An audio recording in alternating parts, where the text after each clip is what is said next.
Hello everyone, welcome to code mentors. मैं आपका code mentor JP sir. आज की इस वीडियो में हम बात करेंगे फंक्शन कॉल के बारे में। हमने प्रीवियस 2 वीडियो में बात कर लिया फंक्शन क्या होता है, फंक्शन कितने तरीके का होता है, लाइब्रेरी फंक्शन क्या है, यूजर डिफाइंड फंक्शन क्या है, लाइब्रेरी फंक्शन के यूज क्या है, यूजर डिफाइंड फंक्शन कितने तरीके से है, और उसके बेस पे हमने एग्जाम्पल्स देख लिया है। आज की इस वीडियो में हम बात करेंगे कि हमारा फंक्शन का कॉलिंग किस तरीके से होता है, फंक्शन को कॉल हम किस तरीके से करते हैं, और फंक्शन को कॉल में क्या आर्गुमेंट का कोई रोल है क्या, और इसके अलावा रिकर्सिव फंक्शन। ये दो हम पॉइंट इस वीडियो में हम देखेंगे।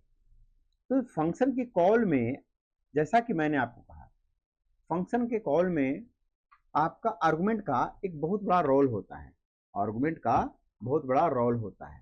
ठीक है, क्या होता है मैं लिख देता हूं कि जब हम फंक्शन कॉल करते हैं तो कौन सा फंक्शन कॉल होगा वो डिपेंड करता है हम कितने नंबर ऑफ आर्गुमेंट उस फंक्शन के कॉल में दे रहे हैं, उसके अकॉर्डिंग फंक्शन का कॉल होता है।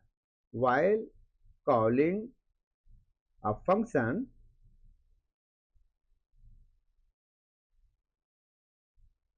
द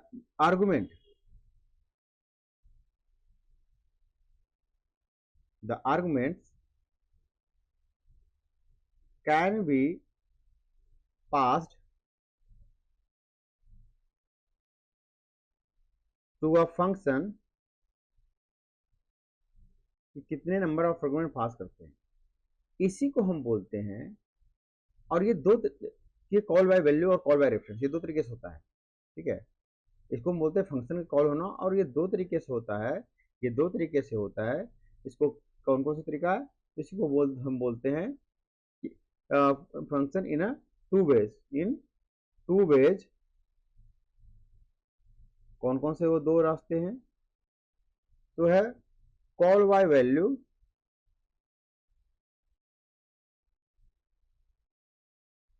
और दूसरा है call by reference. Call by reference,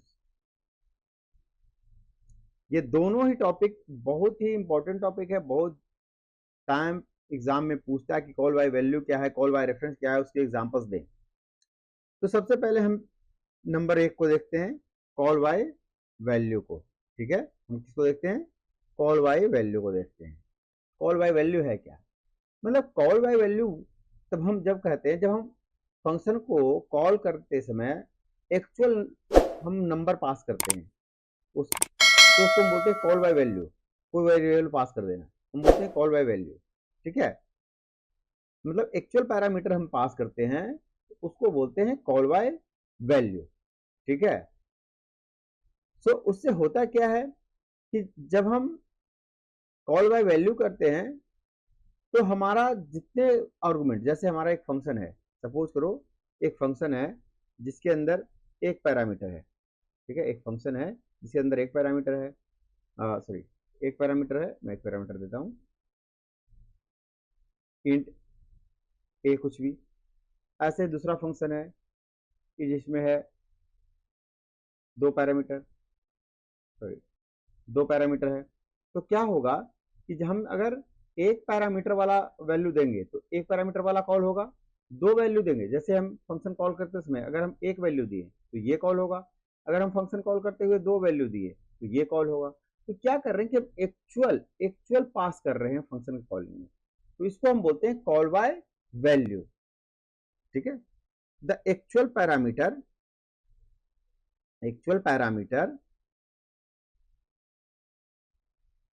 is passed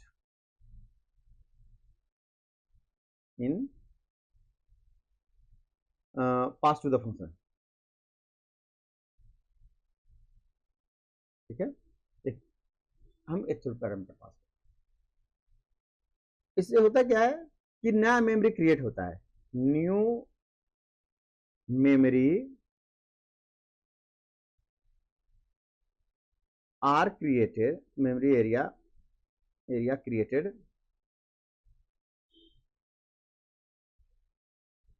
किसके लिए, उस फंक्शन के लिए, to the passed parameter okay. और जो कि उस फंक्शन के लिए यूज हो सकता है, कैन बी यूज्ड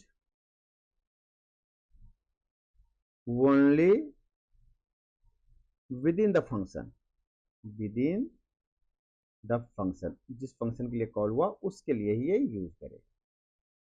अंडरस्टैंड? ये क्या होता है? Call by value. क्या होता है जब हम कॉल बाय वैल्यू करते हैं तो एक्चुअल पैरामीटर मॉडिफाई नहीं होता, जो हम पास करते हैं वो मॉडिफाइड होता है। मैं आपको इसका दिखाऊंगा। The actual parameter, actual parameter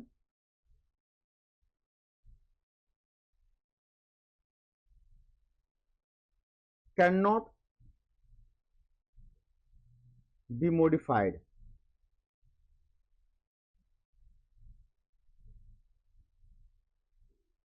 okay, यहाँ क्या?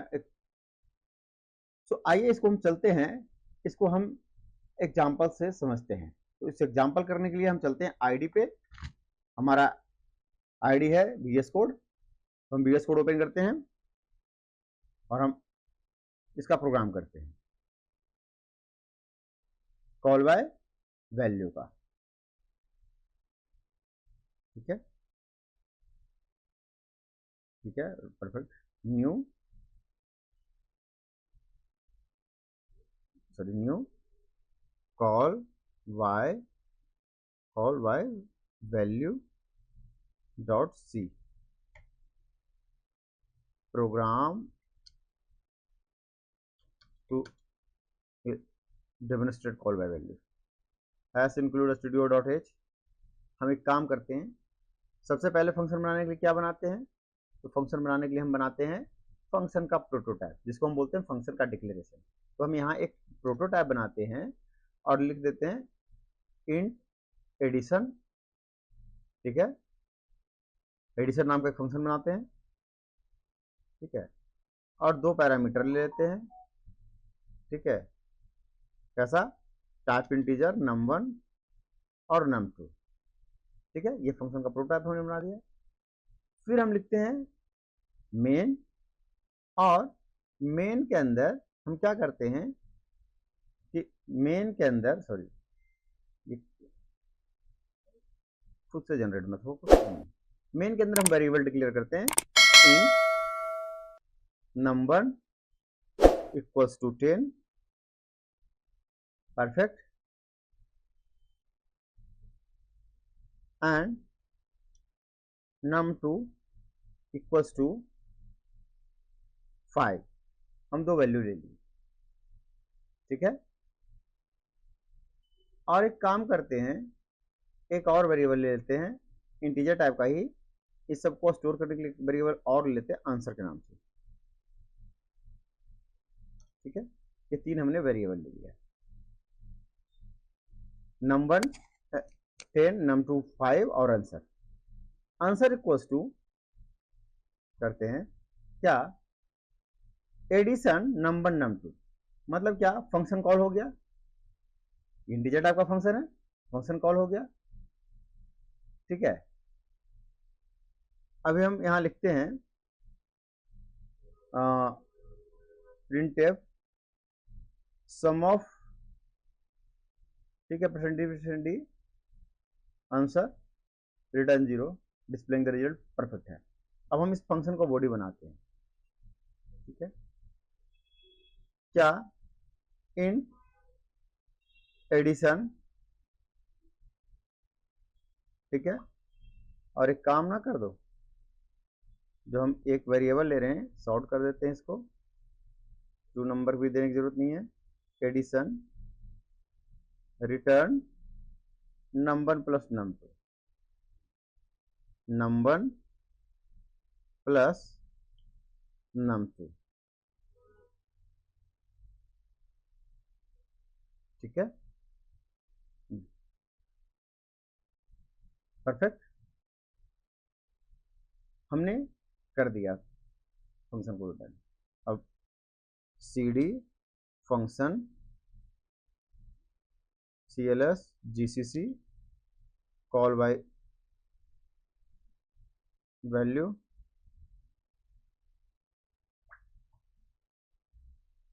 सो इस तरीके से कि देखो हमारा जो ओरिजिनल नंबर था वो चेंज नहीं हुआ, और जो इनिशियलाइज हुआ था वो नंबर पे मैनिपुलेशन हुआ।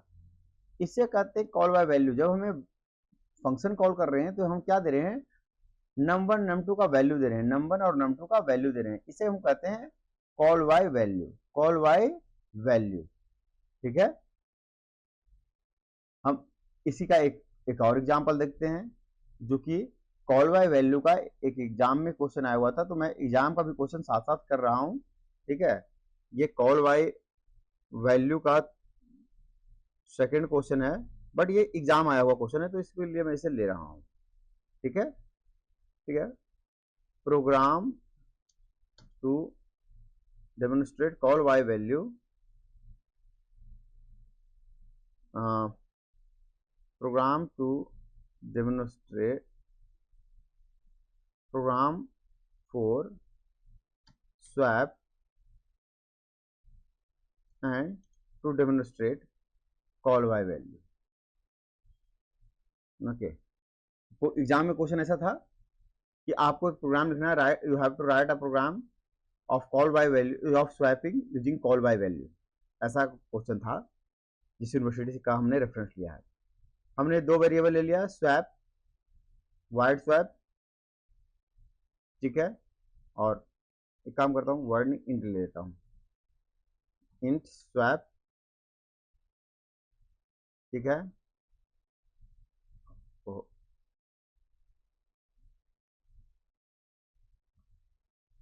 ठीक है, और अब हम मेन लिखते हैं, इंट मेन, ठीक है, एक्स और वाई की वैल्यू 10 और 5, बिफोर स्वैप वैल्यू दिखा रहा है, फिर हमने स्वैप को कॉल कर दिया।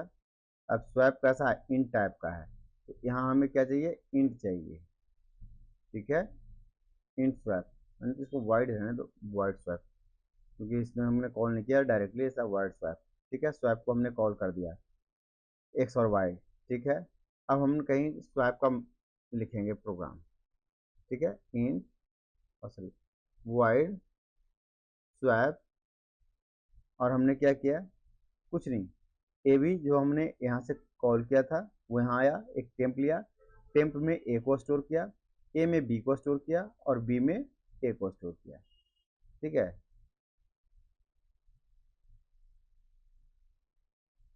तो इस तरीके से क्या होगा कि जो हमारा ए में था वो टेम्प में आ गया, जो टेम्प में था वो बी में आ गया, और जो बी में था वो टेम्प में आ गया।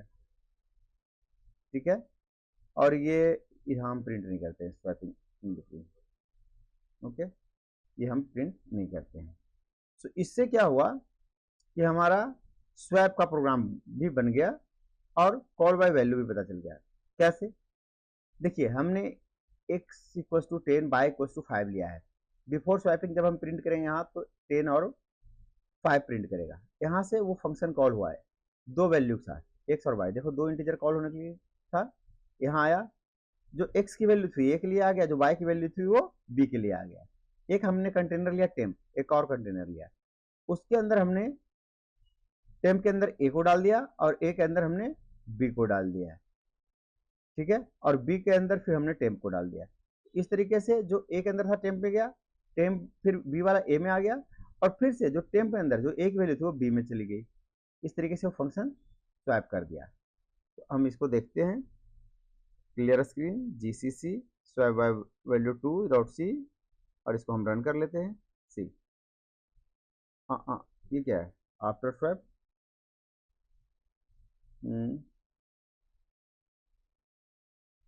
एक्स और वाई क्यों गड़बड़ किया,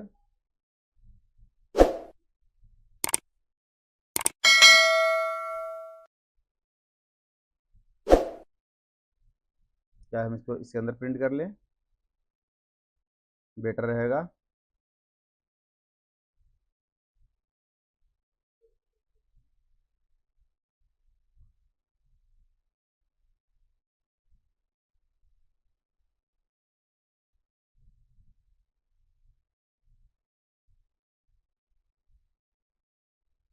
ये और बी को प्रिंट कर लो, CLS GCC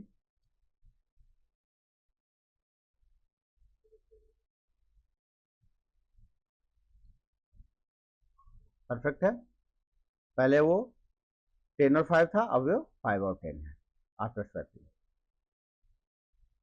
आफ्टर स्वैपिंग ये 5 और 10 है।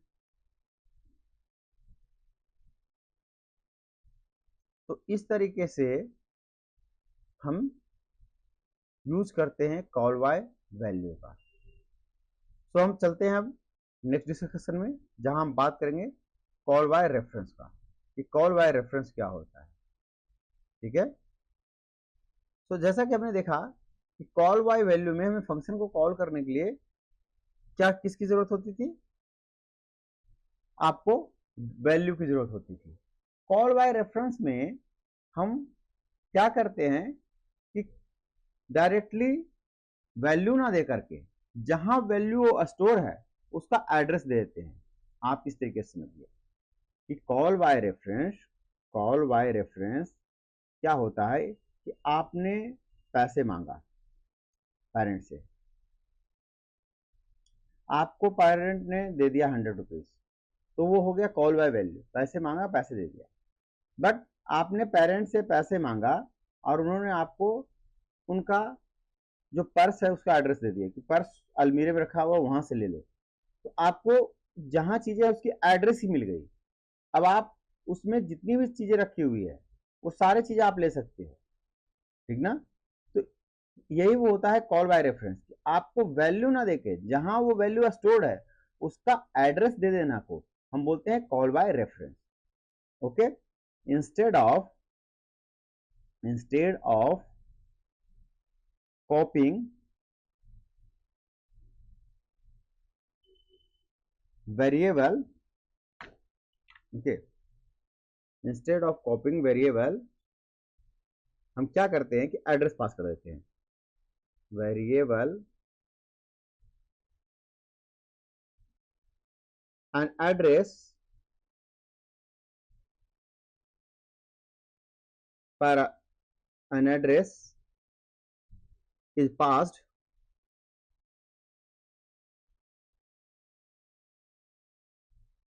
to function as parameter।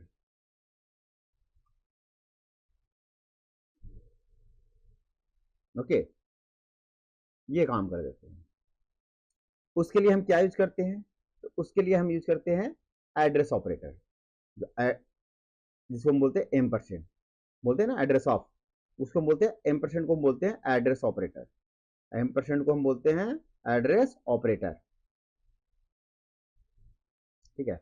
Address operator जो कि एम्परसेंड है, इसे हम पास कर देते हैं यूज्ड इन द पैरामीटर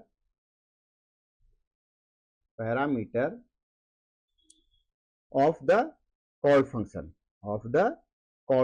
जिस फंक्शन को कॉल किए उस फंक्शन में हम क्या पास करते हैं, एड्रेस ऑपरेटर। ठीक है। एड्रेस ऑफ ए, यानी ए का वैल्यू नहीं, एड्रेस ऑफ ए पास करेंगे, एड्रेस ऑफ बी पास करेंगे, कि उसके एड्रेस भी हम दे देते हैं।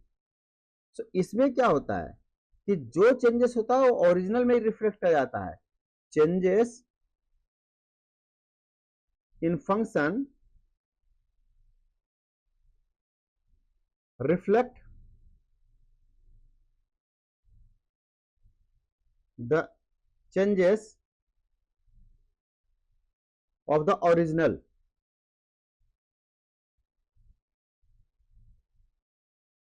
variables।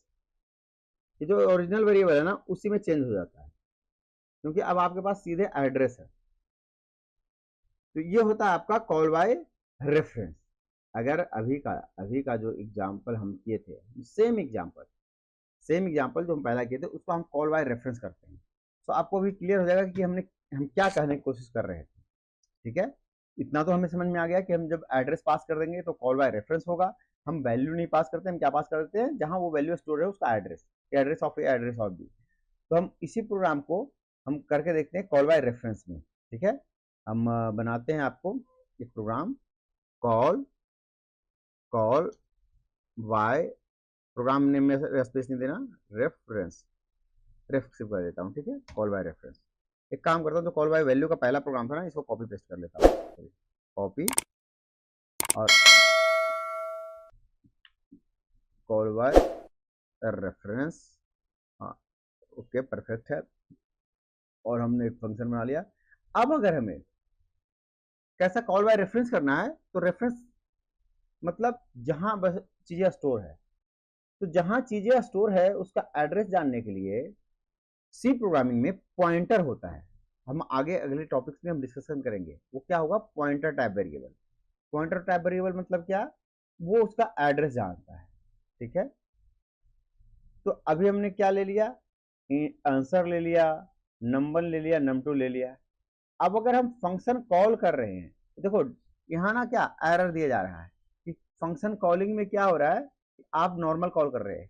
अभी हमें क्या करना है कि हम पहले जब किए थे तो ये नॉर्मली कॉल कर दिए थे वैल्यू के साथ, num1 num2 की वैल्यू। अभी ये इसके साथ नहीं कॉल होगा, address of num1 and address of num2, num2 का एड्रेस और num1 का एड्रेस, ठीक है, num1 और num2 का एड्रेस। और इधर जब आएगा तो इधर भी जो ये है वो एस्ट्रिक ए, सॉरी एस्ट्रिक नंबर और एस्ट्रिक num2, ठीक है। देखो एरर चला गया, एस्ट्रिक नंबर और एस्ट्रिक num2। और जब ये रिटर्न भी होगा तो ये एस्ट्रिक लग के एस्ट्रिक नंबर एस्ट्रिक नंबर।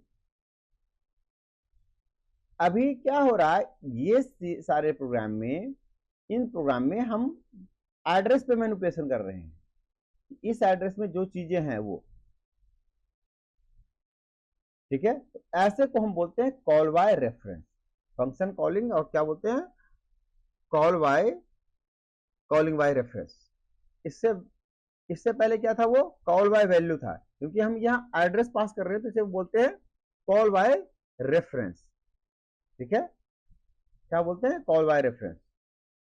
चलिए जी सी एल एस पहले कर देते हैं, जी सी सी call bye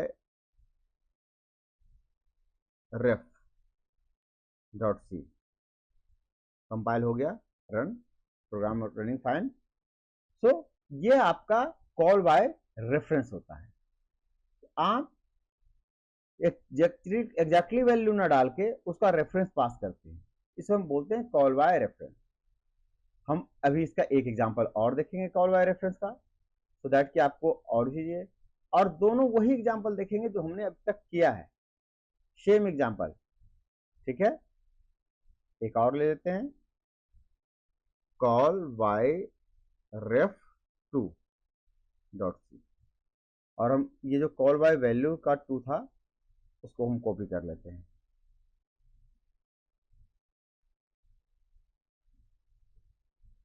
call by reference, okay.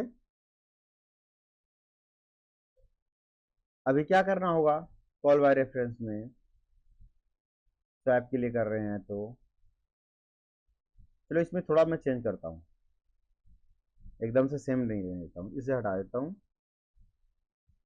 कोई वो नहीं, आगे नहीं लगा हुआ तो भी मतलब वाइड है वो।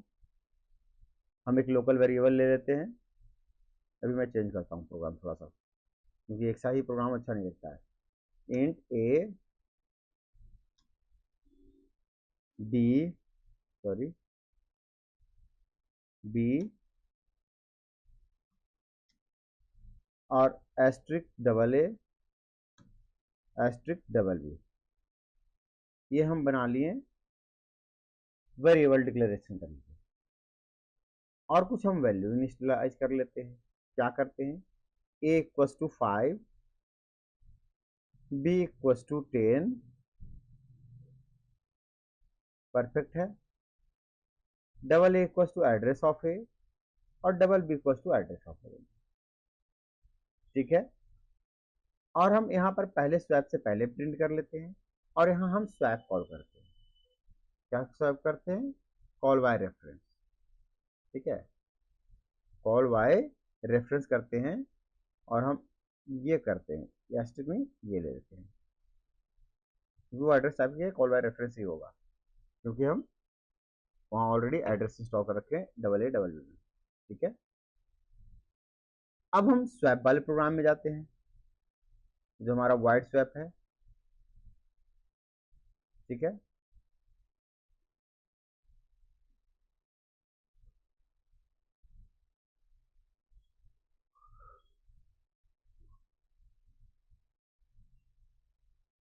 हम यहां ले लेते हैं x और y। ठीक है, टेम्प इक्वल्स, एक टेम्प ले लेते हैं। ठीक है, temp equals to address of x, perfect,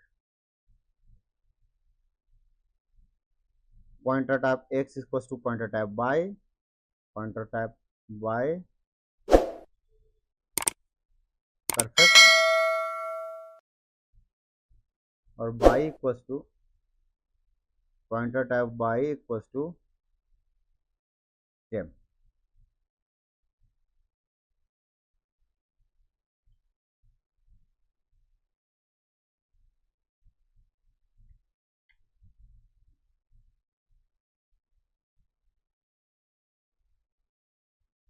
ठीक है,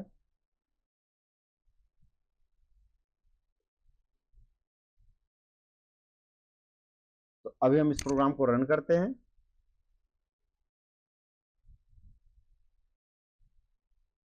call by reference 2.c,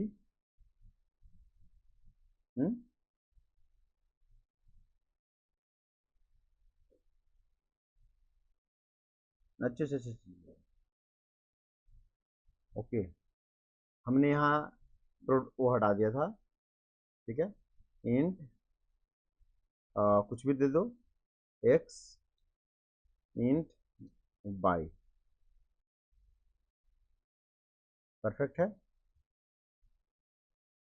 int x int y,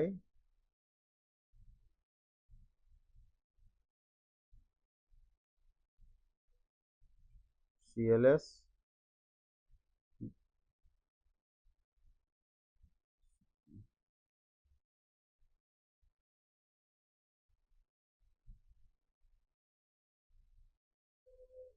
हमारे दो वैल्यू पास है, x और y। ये क्यों आ रहा है? Function swap, void swap in function definition, क्यों? ठीक तो है, function prototype.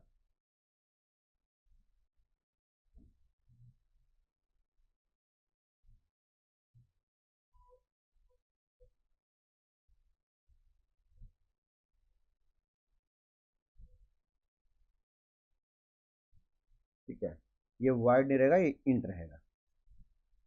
Okay, int swap, तो दैट्स वाई ये एरर दे रहा था, क्योंकि ये फंक्शन कुछ रिटर्न कर रहा था।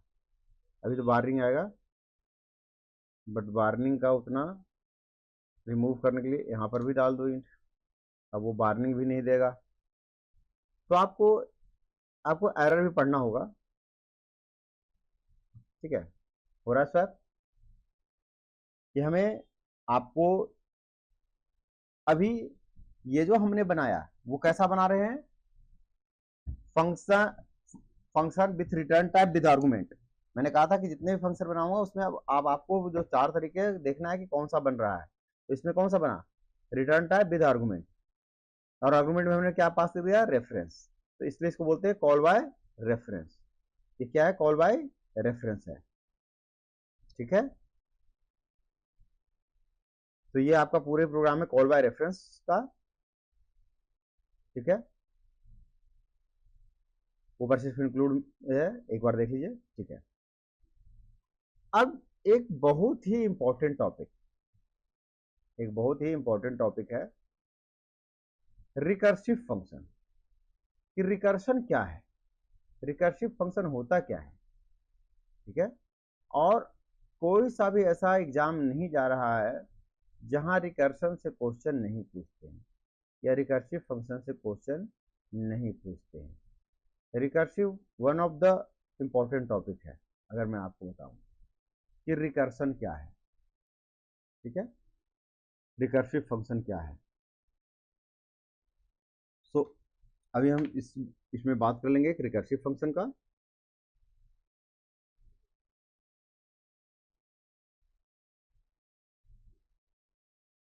रिकर्सिव फंक्शन, अब जैसा नाम सजेशन कर रहा है, रिकर मीन्स रिपीट करना, recurs means to repeat.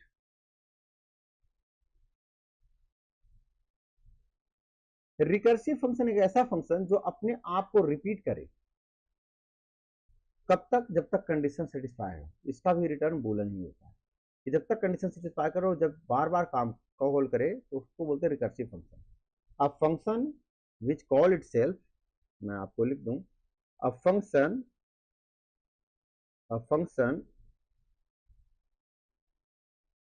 which call itself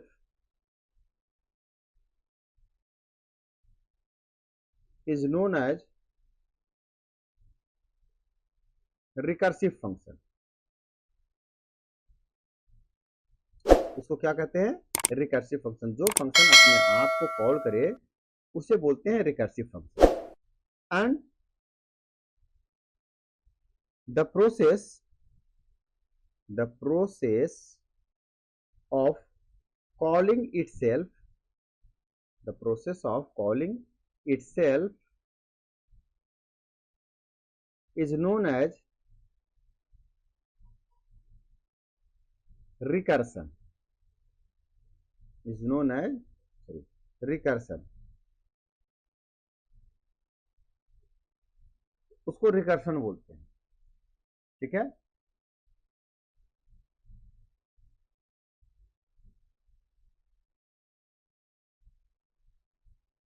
मैं थोड़ा सा एक नोट सा लिख दूं, टेक्स्ट कहां गया,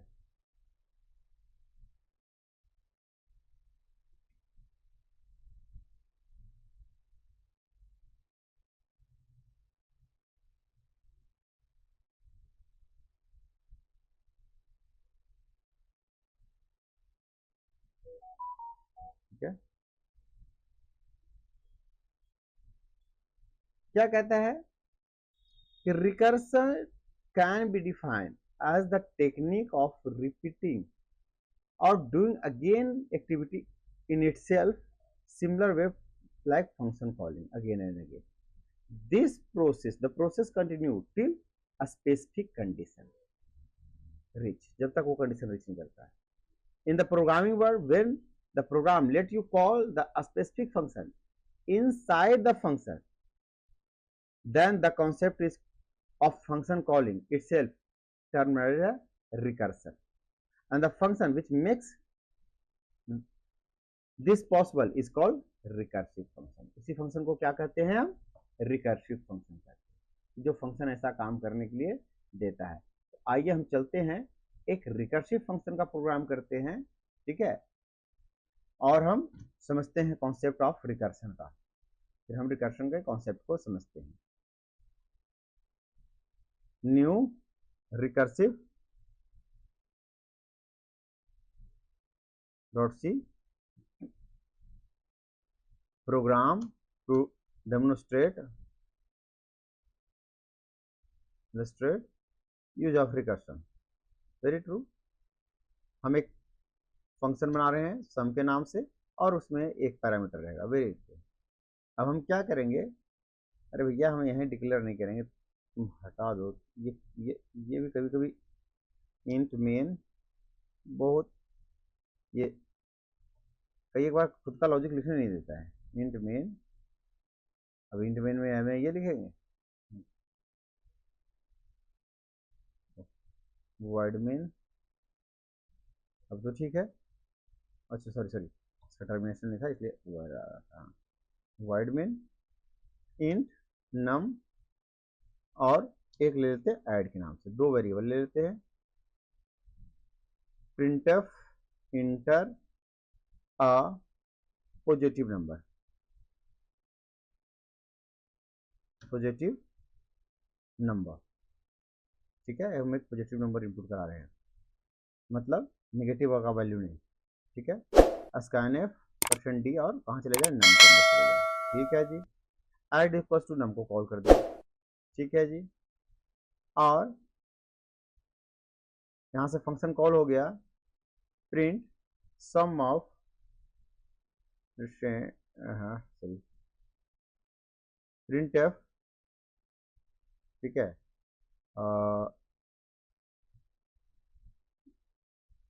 सम सिर्फ लिखो ना, ठीक है, और हम सिर्फ ऐड को कॉल करेंगे, परफेक्ट। अब हम इसके अंदर बॉडी लिखते हैं इसका, int sum int i equals to 0, क्या करो, जब 0 हो तो रिटर्न कर दो n को, रिटर्न n, और नहीं तो क्या करो, जो ऊपर था उसको नीचे लॉजिक लिख देते हैं, n प्लस सम n माइनस आई। अभी क्या हो गया, ये रिकर्सिव का काम कर गया, n प्लस सम n। अगर वो नंबर 0 है, सपोज हमने यहाँ से फंक्शन कॉल किया, ठीक है, यहाँ से हमने स्कैन, यहाँ से हमने नंबर दिया ना, इनपुट दिया, यूजर इनपुट, देखो लिख रहा है यूजर इनपुट, अगर यूजर ने इनपुट दिया क्या 0, यूजर ने इनपुट दिया क्या 0, तो क्या होगा, यहाँ से फंक्शन कॉल हुआ 0 के साथ, यहाँ आया, अगर यहाँ चेक करा नंबर इक्वल टू 0, तो ये 0 आ जाए, रिटर्न 0, तो 0 आ जाएगा, कुछ भी नहीं होगा। अगर हम यहाँ 0 नहीं दिया और यहाँ हमने दिया क्या 5, क्या होगा, 0 तो नहीं है, तो ये n तो रिटर्न नहीं करेगा, क्या करेगा, n प्लस सम, ठीक है, सम जो मेथड अपने आपको कॉल कर रहा है, n माइनस 1, सम n माइनस 1, तो क्या होगा कि हर बार जो ये सम है अपने आप कॉल होगा, और जो सम है उसके अंदर n प्लस 1, पहले मतलब 0, n जो वैल्यू 5 आया 5, ठीक है, n की वैल्यू 5 दिए थे ना, 0 तब नहीं था, 5 फिर से कॉल हुआ n माइनस 1 करके 4 प्लस 4, फिर n माइनस 1, 4 माइनस 1 3, तो 5 प्लस, यहाँ क्या होगा, पहले इसको मैं समझाता हूँ आपको, हाँ ये ऐसा हुआ 5 प्लस 4, फिर ऐसा 5 प्लस 4 प्लस 3 प्लस 2 प्लस, ऐसा आएगा, ये आउटपुट आएगा। इसलिए इसका जब हम टोटल आउटपुट करते हैं तो आपका ये आता है 50, अगर हम 5 इनपुट देंगे तो, ठीक है। अभी देखिए करते हैं, अभी हम इसका करते हैं जीसीसी रिकर्सिव